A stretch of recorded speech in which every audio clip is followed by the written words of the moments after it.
Doctor professor Hammad Lakhvi دامت برکاتہم العالیہ کہ وہ اپنے ایمان افروز اس انتہائی تعلیمی تبلیغی اور روحانی بیان سے ہمارے قلوب و اذہان کو بھی معطر و منور فرمائیں۔ گفتگو فرماتے ہیں جناب محترم ڈاکٹر حماد لکھوی صاحب۔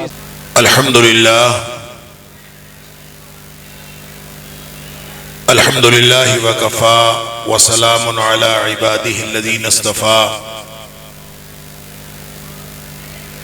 اشہد ان لا الہ الا اللہ وحدہ لا شریک لہ واشہد ان محمدا عبدہ ورسولہ صلی اللہ علیہ وآلہ وسلم۔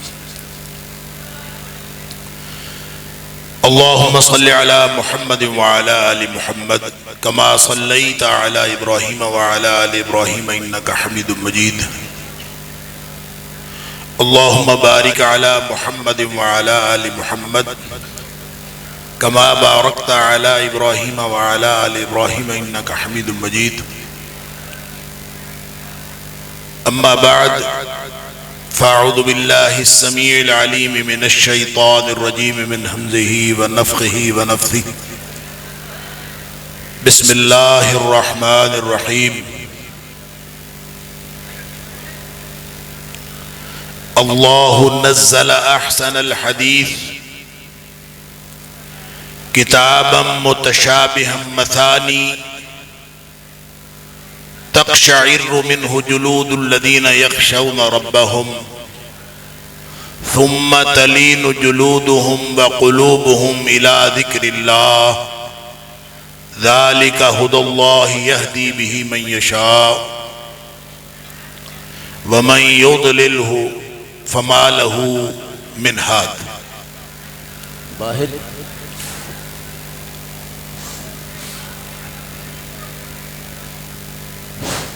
اس قدر شور میں تو گفتگو نہیں ہو سکے گی۔ شیخ صاحب گفتگو شروع ہو چکی ہے، آپ کے کانوں نے کام کرنا تھا، حضرت کا خطاب سننا تھا، آپ کی زبانیں کام کر رہی ہیں۔ میرے خیال میں ابھی بھی اگر آپ کی زبانیں کام نہ کریں، آپ کے کان کام کریں، میرے خیال میں انشاءاللہ اب آواز نہیں آئے گی۔ اللہ آپ کو جزائے خیر دے۔ جنہوں نے باتیں کرنی ہے نا، نہیں سننا، ہمیں کوئی اعتراض نہیں، باتیں کریں کہ باہر تشریف لے جائیں، مسجد کے گیٹ سے دائیں بائیں کسی گلی میں کسی چوک میں چلے جائیں، وہاں جا کر بیٹھیں، وہاں گپ شپ لگائیں، جتنا اجر پھر آپ کو مل جائے گا وہ ذرا مجھے بھی بعد میں بتائیں کہ اتنی نیکیاں ملی ہیں اتنی گپیں مارنے کی، پلیز بڑی مہربانی۔ دیکھیں قاری صاحب کو اسپیشل بھیجا گیا باہر، اللہ آپ کو برکت دے، اللہ آپ کو جزائے خیر دے۔ آپ نے ہماری بات کو سنا ہے، اللہ آپ کی باتوں کو سنیں۔ اعوذ باللہ من الشیطان، اعوذ باللہ من الشیطان، اعوذ باللہ من الشیطان، اعوذ باللہ من الشیطان۔ اللہ نے کائنات کا بہترین کلام نازل کیا ہے۔ یہ ایک ایسی کتاب ہے جس کی آیات باہم ملتی جلتی ہیں اور بار بار دہرائی جانے والی آیات ہیں۔ اسی سے رونگٹے کھڑے ہو جاتے ہیں ان لوگوں کے جن کے دل میں اپنے مالک کی خشیت ہوتی ہے، پھر ان کے جسم بھی اور ان کے دل بھی اللہ کی یاد کی طرف جھک پڑتے ہیں۔ یہی وہ ہدایت ہے، اللہ جسے چاہتا ہے عطا فرماتا ہے، اور جس کو اللہ گمراہ کر دے اس کو پھر بھری کائنات میں کوئی ہدایت دینے والا نہیں۔ صدق اللہ العظیم۔ اللہ کا کروڑہا شکر ادا کرنا چاہیے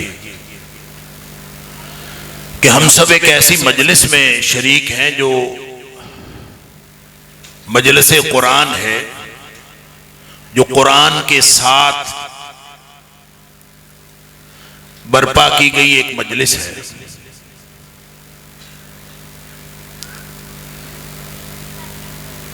اگر ہمیں اس بات کا اندازہ ہو جائے کہ قرآن کے ساتھ جڑنے سے کیا کچھ ملتا ہے اور کیا کچھ مل سکتا ہے، اللہ اکبر۔ میں انتہائی اختصار کے ساتھ ایک دو باتیں عرض کر کے پھر اپنے موضوع کی طرف آگے بڑھوں گا کہ قرآن ایک ایسی کتاب ہے کہ جس کے ساتھ قرآن لگ جائے یا جو قرآن کے ساتھ جڑ جائے اس کو دنیا آخرت کی عظمتیں حاصل ہو جاتی ہیں۔ قرآن جس رات میں نازل ہوا ہے وہ رات دنیا کائنات کی بہترین رات قرار پائی، یہ زمان کے اعتبار سے ہے۔ جس مہینے میں نازل ہوا ہے وہ مہینہ تمام مہینوں سے بہترین قرار پایا ہے، اور جس نبی کے قلب اطہر پر یہ قرآن نازل ہوا ہے وہ دل، وہ نبی اکرم صلی اللہ علیہ وسلم کی ذات، وہ اللہ کے بعد کائنات کی سب سے بزرگ ہستی قرار پائی ہے، اور جس دھرتی پہ یہ قرآن نازل ہوا ہے وہ دھرتی ساری دھرتیوں سے بہترین اور پاکیزہ دھرتی قرار پائی ہے۔ جو فرشتہ اس کو لے کے آیا ہے وہ فرشتوں کا سردار قرار پایا ہے۔ اللہ حاضل قیاس، جو قرآن سے جڑتا ہے وہ عظیم ہو جاتا ہے۔ نبی اکرم صلی اللہ علیہ وآلہ وسلم نے فرمایا تم نے اگر عظمتیں لینی ہو اقرأ القرآن، میرے صحابیوں قرآن پڑھتے رہا کرو، انہو یاتی یوم القیامت شفیعا لاصحابہ، جس نے قرآن کو یہاں اپنا ساتھی بنا لیا قیامت والے دن قرآن اس کی سفارش کرتا ہوا آئے۔ لہذا جس نے قرآن سے جڑنا ہے وہ کسی بھی اعتبار سے جڑ جائے۔ رہی یہ بات سماعتوں کی، تو یہ سماعتیں اللہ اکبر، انسان نہیں جانور بھی قرآن سن کے اس سے متاثر ہوتے ہیں، پتھر بھی متاثر ہوتے ہیں، اور جو پتھر دل ہیں وہ بھی متاثر ہوتے ہیں، پتھر بھی اور پتھر دل بھی۔ آپ کو معلوم ہے کہ نبی اکرم صلی اللہ علیہ وآلہ وسلم کی حیات طیبہ میں مکے کے اندر جو سب سے زیادہ دو پتھر دل شخص تھے، جو سب سے زیادہ نبی کریم صلی اللہ علیہ وسلم کو تکلیف پہنچاتے تھے، وہ ایک عمر بن خطاب تھے اور ایک عمر بن حشام، جس کو ابو جہل کہا جاتا ہے وہ۔ اور نبی اکرم صلی اللہ علیہ وآلہ وسلم دعا فرمایا کرتے تھے اللہ اکبر کہ اللہ ان دونوں میں سے کوئی ایک، اور بعض روایتوں میں آتا ہے صرف عمر فاروق رضی اللہ تعالیٰ عنہ کے لیے، کہ اللہ اس کے ذریعے سے اسلام کو عزت عطا فرما۔ عمر فاروق رضی اللہ تعالیٰ عنہ کے اسلام لانے کا ایک واقعہ تو جو معروف ہے وہ آپ سب کو معلوم ہے۔ ایک واقعہ خود عمر فاروق رضی اللہ تعالیٰ عنہ بیان کرتے ہیں، مسند احمد کی روایت ہے۔ وہ فرماتے ہیں کہ میں نبی پاک صلی اللہ علیہ وسلم کو تکلیف پہنچانے کی نیت سے گھر سے نکلا، اس نیت سے نکلا کہ میں نبی پاک صلی اللہ علیہ وسلم کو تکلیف پہنچاؤں۔ تو میں گیا تو دیکھا تو نبی پاک صلی اللہ علیہ وسلم حرم میں کعبہ کے پاس نوافل ادا کر رہے تھے، نماز پڑھ رہے تھے۔ عمر فاروق رضی اللہ تعالیٰ فرماتے ہیں اس وقت عمر بن خطاب تھے، عمر فاروق بعد میں بنے، وہ کہتے ہیں میں کعبے کے پردے کے اندر چھپ گیا اور کعبے کے پردے کے اندر چلتا چلتا چلتا چلتا وہاں آ گیا جہاں نبی پاک صلی اللہ علیہ وسلم نماز پڑھ رہے تھے، بالکل ان کے قریب آ۔ اب میں سن رہا تھا کہ وہ کیا پڑھ رہے، اب ظاہر ہے وہ ہماری طرح اجمی تو تھے نہیں کہ جن کو قرآن کی سمجھ نہ آتی، اور پھر کعبہ کے پہلو میں پڑھنے والی زبان نبی اکرم صلی اللہ علیہ وسلم کی، قرآن اللہ کا کلام، کیا ماحول ہوگا، کیا اس وقت کیفیت بنی ہوگی۔ تو نبی کریم صلی اللہ علیہ وسلم اس وقت سورۃ الحاقہ تلاوت فرما رہے تھے، اللہ اکبر۔ اور جب غور سے عمر فاروق سنتے رہے، عمر بن خطاب سنتے رہے، نبی کریم صلی اللہ علیہ وسلم اب کیا لہجہ ہوگا نبی پاک صلی اللہ علیہ وسلم، کس طرح پڑھ رہے ہیں، کیا لطف ہو، اس سب کو عمر فاروق رضی اللہ تعالیٰ نے محسوس کیا۔ اللہ نبی کریم صلی اللہ علیہ وسلم نے پڑھا خذوہ فغلوہ ثم الجحیم صلوہ ثم فی سلسلۃ ذرعها 70 ذراعا فاسلکوہ انہ کان لا یؤمن باللہ العظیم اللہ اکبر ولا یحض علی طعام المسکین فلیس لہ اليوم ہاہنا حمیم ولا طعام الا من غسلین لا یاکلہ الا الخاطئون فلا اقسم بما تبصرون وما لا تبصرون انہ لقول رسول کریم۔ ایک ردم ان کو خیال آیا، دل پہ اثر بھی ہوا، اور جس بات میں تھوڑا ردم ہو، جس میں تھوڑا سا اس کو ہماری زبان میں کہہ لیجئے جس میں تھوڑا آہنگ ہو، تو اس میں آدمی اور زیادہ، شعر کی زبان میں جو نثر میں بات کہی جائے وہ اتنی مؤثر نہیں ہوتی، جو شعر کی زبان میں کہی جائے تو زیادہ مؤثر ہوتی۔ تو اس آہنگ کو بھی محسوس کیا، قرآن کی تاثیر کو بھی محسوس کیا، تو دل میں خیال آیا کہ لگتا ہے یہ کوئی شاعر ہے۔ تو اگلی آیت آ گئی، نبی پاک صلی اللہ علیہ وسلم نے پڑھا، آپ نے فرمایا وَمَا هُوَ بِقَوْلِ شَاعِرٍ قَلِيلًا مَا تُؤْمِنُونَ۔ حیران ہو گئے کہ میں نے تو دل میں سوچا تھا، ان کو کیسے پتہ چل گیا کہ میں یہ سوچ رہا ہوں؟ تو اچانک گھبراہٹ سی ہوئی اور فوراً دل میں یہ خیال کیا، کیونکہ اس وقت یہ بدعقیدگی موجود تھی، جیسے آج بھی بعض لوگوں میں بدعقیدگی موجود ہوتی ہے کہ جو کاہن ہوتے ہیں عراف، یہ دل کی باتیں جانتے ہیں، حالانکہ دل کی بات اللہ کے علاوہ کوئی نہیں جانتا، نہ تب اللہ کے علاوہ کوئی جانتا تھا، نہ آج اللہ کے علاوہ دل کی بات کوئی جانتا۔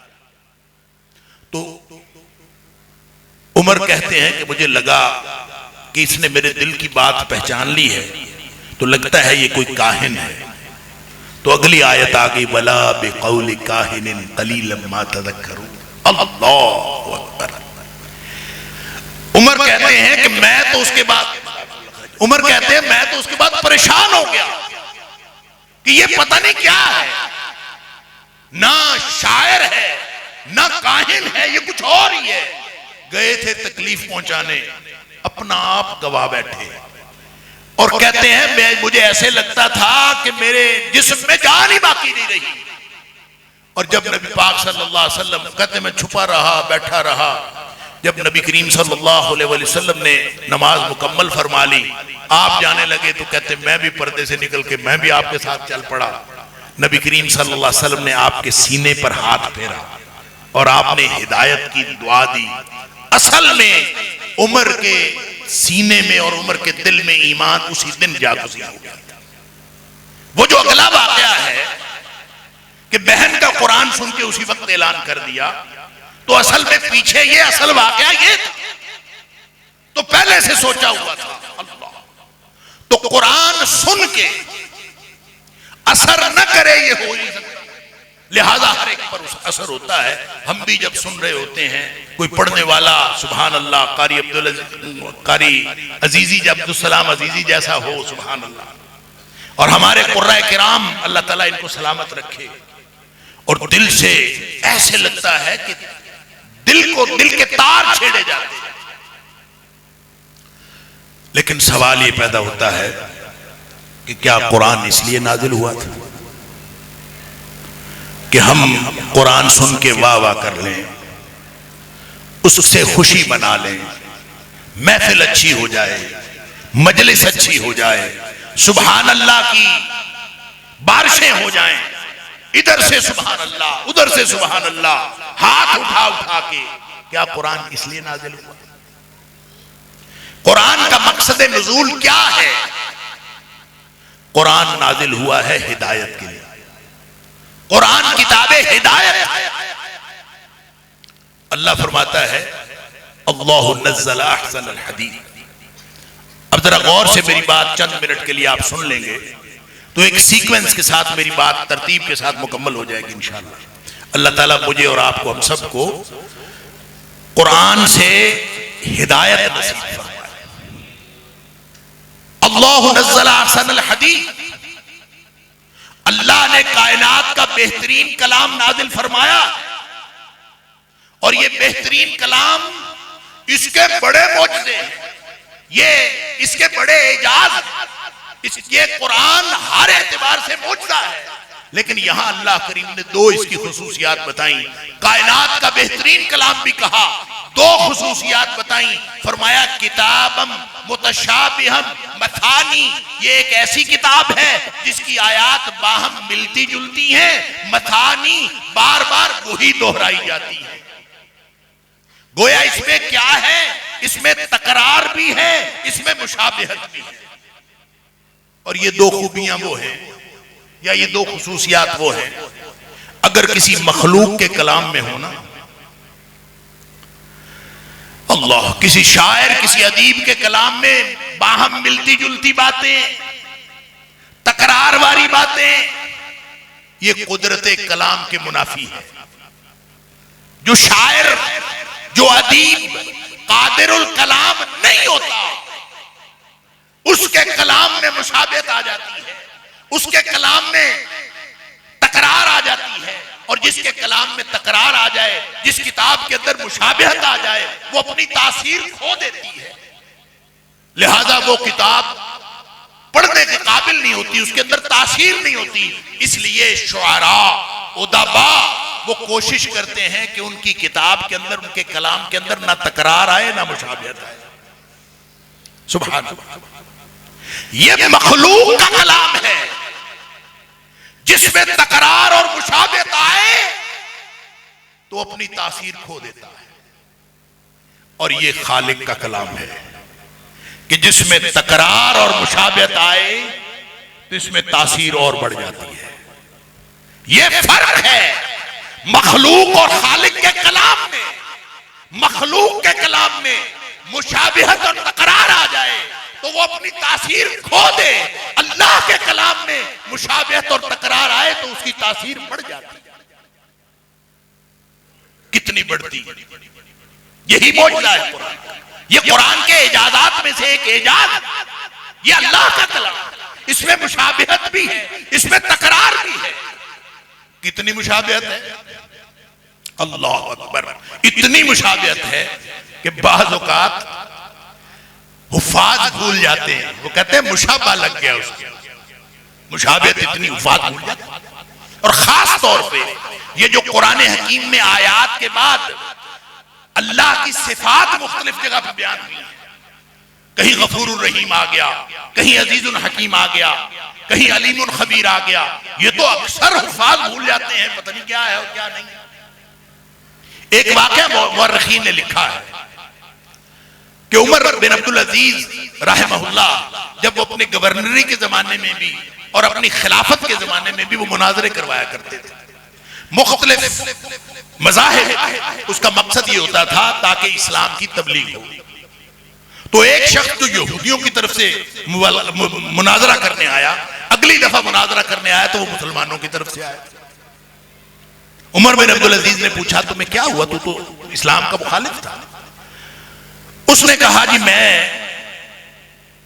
ہر وقت سقیمیں سوچتا رہتا تھا، ظاہر میں مناظر تھا، ہر وقت سقیمیں سوچتا تھا کہ مسلمانوں کے خلاف کون سی دلیل کہاں سے ڈھونڈنی۔ وہ کہتا سب سے زیادہ جو ہمیں تکلیف دیتی تھی نا بات، وہ یہ تھی کہ مسلمان کہتے تھے کہ ہمارا قرآن جو ہے اس کے اندر کوئی تبدیلی نہیں۔ وہ کہتے یہ ایک ایسی بات تھی کہ ہمارے پاس اس کا کوئی توڑ ہی نہیں تھی، تو میں سوچتا تھا کہ اس کا توڑ کہاں سے لائیں۔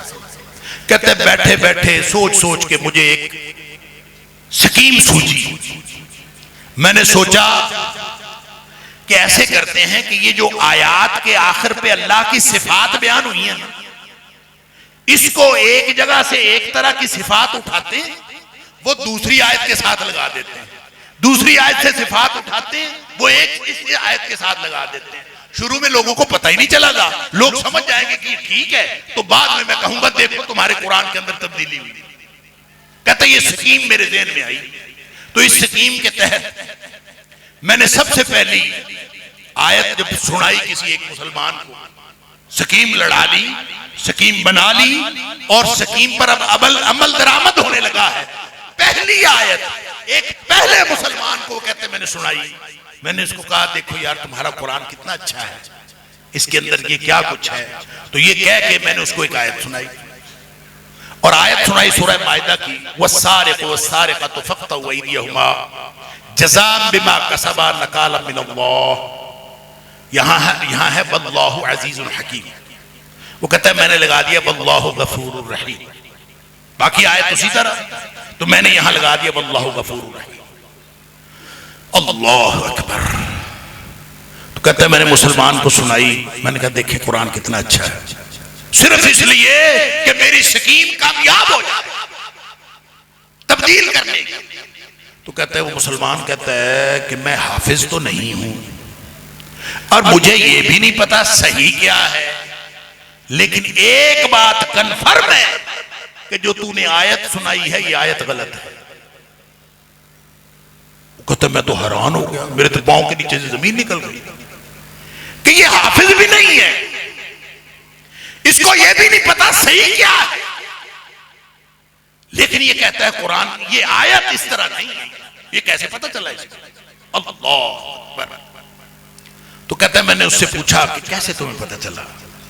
تو وہ کہتا ہے کہ جہاں میرے اللہ نے سزاؤں کا ذکر کیا ہو نا، وہاں اللہ کی صفت مغفرت اور رحمت نہیں آتی، یہاں اللہ نے سزاؤں کا ذکر کیا ہے، وَالسَّارِقُ وَالسَّارِقَةُ، چوری کرنے والا مرد و چوری کرنے والی عورت دونوں کے ہاتھ کاٹ ڈالو، جزاء بما کسبا، جو انہوں نے کرتوت کیا ہے اس کے بدلے کے طور پر، نکالا من اللہ، اللہ کی طرف سے سزا کے طور پر۔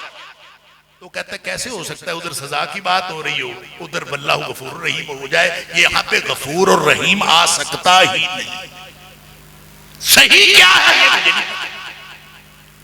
بس وہ کہتا ہے کہ مجھے اس سے سمجھ آ گئی کہ اللہ کا سچا قرآن ہے، اس میں تبدیلی نہیں کی جا سکتی۔ مسلمان یہ اس قدر مشابہت، اس کے اندر بھی اعجاز ہے۔ اس سے اللہ کریم نے فرمایا ہوتا کیا ہے جب یہ قرآن تم سنتے ہو اور جو سنتے ہیں، تقشعر منہ جلود الذین یخشون ربہم، اس سے رونگٹے کھڑے ہو جاتے ہیں، قرآن سن کے رونگٹے کھڑے ہو جاتے ہیں، لیکن ہر ایک کے نہیں ہوتے، اللہ ان کے ہوتے ہیں یخشون ربہم، جو اپنے مالک کی خشیت اپنے دلوں میں رکھتے ہیں۔ ہم نے اس کا ترجمہ کیا یخشون ربہم کا، جو اپنے رب سے ڈرتے ہیں۔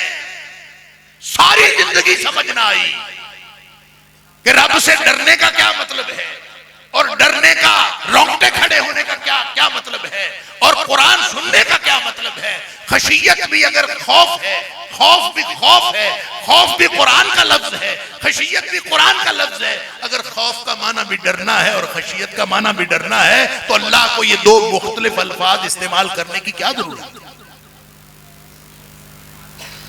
یخشون ربہم، رونگٹے ان کے کھڑے ہوتے ہیں، قرآن سن کے رونگٹے ان کے کھڑے ہوتے ہیں۔ یخشون ربہم، جو اپنے رب کی مالک کی خشیت رکھتے ہیں، اور خشیت کا مطلب ہوتا ہے عظمت کا رعب، اس کا معنی خوف نہیں ہوتا، اس کا معنی ہوتا ہے عظمت کا رعب۔ ہم یہاں بیٹھے ہیں اور ابھی کوئی بتائے کہ یہاں ڈپٹی کمشنر صاحب بیٹھے ہیں، ایک دم عظمت کا رعب دل میں آئے۔ کوئی کہے کہ یہاں وزیر اعظم صاحب بیٹھے ہیں، ایک دم پتا چلے عظمت کا رعب آئے۔ کوئی پتا چلے فلاں M N A M P A بیٹھا ہے، فلاں وزیر بیٹھا ہے، عظمت کا رعب دل میں آئے گا۔ اللہ فرماتا ہے فلا تخشوا الناس، لوگوں کی عظمت کے رعب دل میں نہ رکھا کرو، واخشونی، اللہ کی عظمت کا رعب دل میں رکھا کرو۔ تمہیں یہ پتہ ہی نہیں تمہارا مالک ہے کون، تمہیں پتہ ہی نہیں تم اس کے مقابلے میں مخلوق میں سے بودے سے بودا، کمزور سے کمزور. اللہ، ان کی عظمت کیا ہے؟ ان کی عظمت کا کیا روپ ہے؟ اصل عظمت تو میرے مالک کی ہے، اصل عظمت تو رب کی ہے جو ساری کائنات کا خالق بھی ہے، مالک بھی ہے. یہ تو اتنی سی زمین ہے، اتنی سی. اس زمین کے اندر ہم ہیں کیا؟ ہماری تو حیثیت ہی کوئی نہیں. اس کی کیا عظمت؟ یہ انسان، اللہ اکبر، یہ اگر اپنی حیثیت سوچے گنے، اس کی حیثیت کیا ہے؟ اللہ اکبر، اس کی حیثیت کچھ بھی نہیں. میں اکثر یہ ایک مثال دیا کرتا ہوں. اگر اس مسجد کا نقشہ بنے تو اس میں آپ ہم سب ایک ایک انسان کی کیا حیثیت ہے؟ ایک نقطے سے زیادہ نہیں. اس محلے کا نقشہ بنے، اس میں اس مسجد کی حیثیت ایک نقطے سے زیادہ نہیں. لاہور کا نقشہ بنے، اس محلے کی حیثیت ایک نقطے سے زیادہ نہیں. پاکستان کا نقشہ بنے، لاہور کی حیثیت ایک نقطے سے زیادہ نہیں. دنیا کا نقشہ بنے، پاکستان کی حیثیت ایک نقطے سے زیادہ نہیں. جب آپ نظام شمسی میں چلے جائیں تو اس زمین کی حیثیت ایک نقطے سے زیادہ نہیں. اور جب آپ اوپر چلے جائیں گلیکسی میں تو اس پورے نظام شمسی کی حیثیت ایک نقطے سے زیادہ نہیں. اللہ، پھر اوپر گلیکسیز ہیں، گلیکسیز کے کلسٹر ہیں. اللہ، بڑھتے جائیں آگے سے آگے. سائنسدانوں کو آج تک اس کائنات کا کنارہ نہیں ملا. اللہ، کنارہ مل بھی نہیں سکتا. کیوں نہیں مل سکتا؟ اس لیے کہ اللہ نے قرآن میں فرمایا ہے کہ ہم نے یہ کائنات بنائی ہے وَإِنَّا لَمُوسِعُونَ، اس کو ہم ہر روز وسعت دیتے جاتے ہیں. یہ کائنات بڑھتی جاتی ہے. جب یہ بڑھتی جاتی ہے تو تمہیں اس کا کنارہ کیسے ملے گا؟ وہ اقبال نے کہا تھا یہ کائنات ابھی ناتمام ہے شاید، کہ آ رہی ہے دمادم صدائے کن فیکون. ہر وقت کچھ نہ کچھ بن رہا ہے، کائنات بڑھتی چلی جا رہی ہے. کتنی بڑی کائنات ہے کسی کو کچھ اندازہ نہیں. اللہ، اس ساری بڑی کائنات میں انسان کہاں ہے؟ انسان کدھر رہ گیا؟ پھر نبی کریم صلی اللہ علیہ وسلم نے فرمایا کہ یہ جو ساری کائنات ہے جس میں سارے آسمان، زمین، کلسٹر، گلیکسیز سب، یہ ان کی حیثیت اللہ کی ذات کی بڑائی کتنی ہے اس کا تو کوئی اندازہ ہی نہیں. اللہ کے عرش کے ساتھ اس کی جو نسبت ہے، نبی کریم صلی اللہ علیہ وسلم نے فرمایا جیسے لقدق صحرا ہو، اس صحرا کے اندر، جس صحرا کی نہ لمبائی کا پتہ نہ چوڑائی کا پتہ، کوئی پتہ نہیں کتنا بڑا صحرا ہے، اس صحرا کے اندر اتنی سی ایک انگوٹھی پڑی ہوئی ہو، چھلا پڑا ہوا ہو، حلقہ پڑا ہوا ہو، تو جو اس انگوٹھی کے ساتھ اس صحرا کو نسبت ہے، یہی اس کائنات کے ساتھ اللہ کے عرش کو نسبت ہے. کوئی حد حساب ہی نہیں. اللہ، اللہ. وہ کسی شاعر نے کہا تھا حادث کیا قدیموں جانے جے لکھ اڑے ہوائیں. حادث کیا قدیموں جانے جے لکھ اڑے ہوائیں، وچے ڈب مرندیاں عقلاں حیرت دے دریائیں. حیرت. ایک دفعہ نبی پاک صلی اللہ علیہ وسلم نے فرمایا کہ یہ جو زمین ہے نا، اس کا پہلے آسمان تک کا فاصلہ 500 سال کا فاصلہ. یہ 500 سال کون سے ہیں؟ ہماری گنتی کے کہ اللہ کی گنتی کے؟ ہماری گنتی کا 1000 سال. اللہ نے قرآن میں فرمایا ان یومن عند ربک کالف سنۃ مما تعدون. تمہاری گنتی 1000 سال ہوتی ہے تو اللہ کی گنتی کا ایک دن ہوتا ہے. تو 500 سال کا فاصلہ. سائنسدانوں کو حساب نہیں آتا تو وہ کہتے ہیں نوری سال ہیں. نوری سال کا مطلب یہ ہے کہ ایک سال میں جتنا فاصلہ روشنی طے کرتی ہے اتنی. تو ایک سال میں روشنی کتنا فاصلہ طے کرتی ہے وہ آپ ضرب تقسیم بعد میں کر لیں. وہ ایک سیکنڈ میں 1,86,000 میل سفر طے کرتی ہے ایک سیکنڈ میں. تو ایک سال میں کتنا کرے گی؟ یہ 500 سال نوری سال ہیں یا اللہ کی گنتی کے سال ہیں؟ اللہ اکبر. حیرت ہے، کچھ نہیں سمجھ میں آنے والی کچھ نہیں. پہلا آسمان شروع ہوا، فرمایا پہلے آسمان کی موٹائی 500 سال کی موٹائی، دوسرا آسمان پھر 500 سال کا فاصلہ، پھر اس کی موٹائی 500 سال، 7 آسمان، 7 آسمان کا فاصلہ، 500 سال کا فاصلہ، 7 آسمان کی موٹائی، 500 سال کی موٹائی، کوئی حد حساب ہے؟ فرمایا 7ویں آسمان سے 500 سال اوپر جائیں، جانا کس نے؟ پانی دیجئے.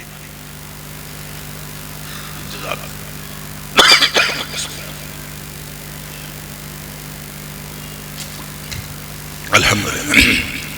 جانا کس نے؟ فرمایا 500 سال اوپر، 7ویں آسمان سے اوپر 500 سال جائیں تو ان فرشتوں کے پاؤں شروع ہوتے ہیں جن فرشتوں نے اللہ کے عرش کو اٹھایا ہوا ہے. اب یہ حساب لگا لے کہاں ہے؟ کوئی حساب کتاب نہیں. حساب کس نے لگانا ہے؟ کوئی حساب کتاب ہے ہی نہیں. فرمایا ان فرشتوں کے پاؤں شروع ہوتے ہیں اور وہ فرشتے 4 ہیں. قرآن نے کہا یوم دن 8، قیامت کے دن 8 ہوں گے. نبی پاک صلی اللہ علیہ وسلم نے فرمایا وہ بکرے کی شکل کے ہیں، بکرے کی شکل کے فرشتے ہیں. کتنے بڑے ہیں، اوپر اللہ کا عرش کتنا بڑا ہے، اللہ کی بڑائی کیا ہے. پچھلا حساب سمجھ نہیں آیا، اگلا حساب کیسے سمجھ آ سکتا ہے؟ فرمایا سمجھنا ہے تو اس سے سمجھ لو کہ ان بکروں کے ٹخنے سے لے کر گھٹنے تک کا فاصلہ 500 سال کا فاصلہ ہے. وہ ہے تمہارا مالک، اس کی ہے عظمت، اس کی عظمت کا ہے روح. یہ جو زمین پہ رہ گئے، یہ جو مخلوق رہ گئی، اس میں سے نہ کسی کی عظمت ہے نہ کسی کی عظمت کا روح. لہذا فرمایا ان کی عظمت کو نہ عظمت سمجھا کرو، نہ اس سے ڈرا کرو، نہ اس کا رعب رکھا کرو. وَخْشَوْنِي، میری عظمت کا روب دل میں رکھا کرو. اور جس کے دل میں مالک کی عظمت کا روب آ گیا، اللہ کلام پڑھنے لگا ہوں، اللہ یہ کس کا کلام ہے؟ یہ میرے مالک کا کلام ہے جو کائنات میں تھا، کائنات کا خالق ہے. اور خالق اس ساری بڑی کائنات کا ہے جس کا مجھے حساب نہیں. شہنشاہوں کا شہنشاہ، خالق و مالک، مدبر کائنات، جو عظمت ہے وہ تو اس کی ہے. بس یہ سمجھ میں آ جائے پھر قرآن پڑھے.